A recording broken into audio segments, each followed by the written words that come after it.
And joining us now to speak about what in a visual world of social media like ours today left such a big impact is attorney and CEO of the International Legal Forum, Arsen Ostrovsky. Hi Arsen, so Waters says it's a tribute to the wall and something he's been doing for years. The rest of the world, social media and so on clearly do not settle with his explanations. What message was he trying to get across here and why like that? Look, there's one message that Roger Waters was trying to get across, and then there's the truth.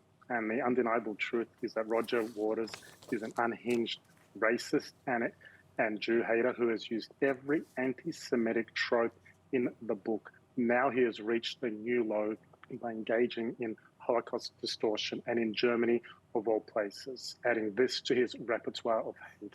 So I think enough is enough. He has crossed all red lines and we need to hold him accountable, and that is what we're trying to do.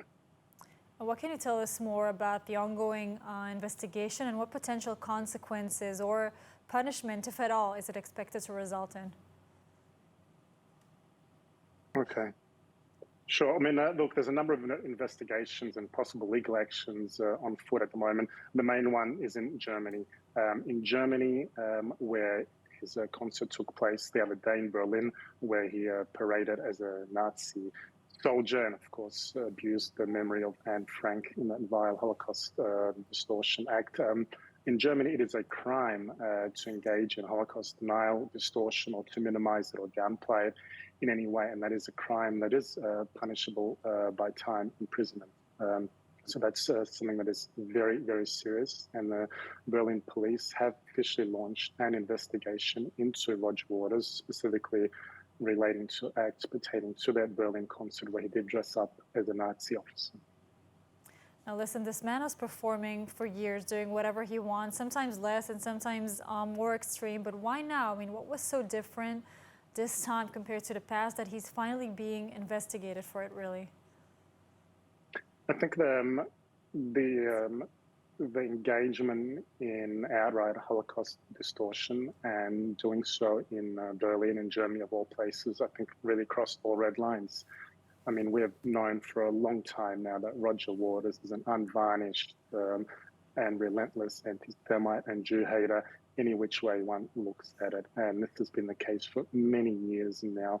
He has engaged in everything from anti-Semitic tropes to attacks on Jews, to vile vilification of Israel, to comparisons from every degrading manner possible. But really, I think it was the reference and to the Nazis taking Anne Frank's name in such a manner that he did, and then dressing up as a Nazi SS soldier really crossed all red lines. Arsen, where, in your opinion, does the line cross? I mean, Waters' concert was already cancelled in Frankfurt because Germany is very tough on any use of anti-Holocaust, anti-World War II related motives, as you mentioned, but decided to allow the concert for the sake of freedom of speech. But really, where does the line cross in your eyes? I mean, freedom of speech in every way or not at all? That's a great question.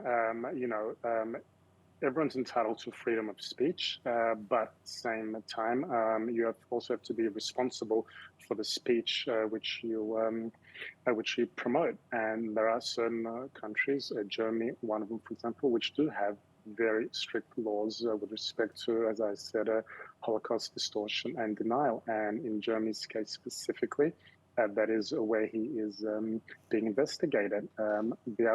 You made a reference also to the Frankfurt decision, and in Frankfurt, for example, he was meant to be playing, where he will be playing actually tonight, in a state arena, in a public arena. So the government there also is in a different, I think, situation where one can say, well, should the state be contributing to such, display of the vile, unhinged hatred or not?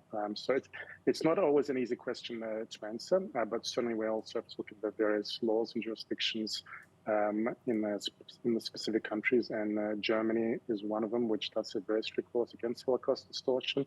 And there are countries which do also have likewise laws against incitement of racial hatred or possibly acts that may lead to violence. And that's something that also needs to be considered when looking at the overall situation concerning Roger Waters.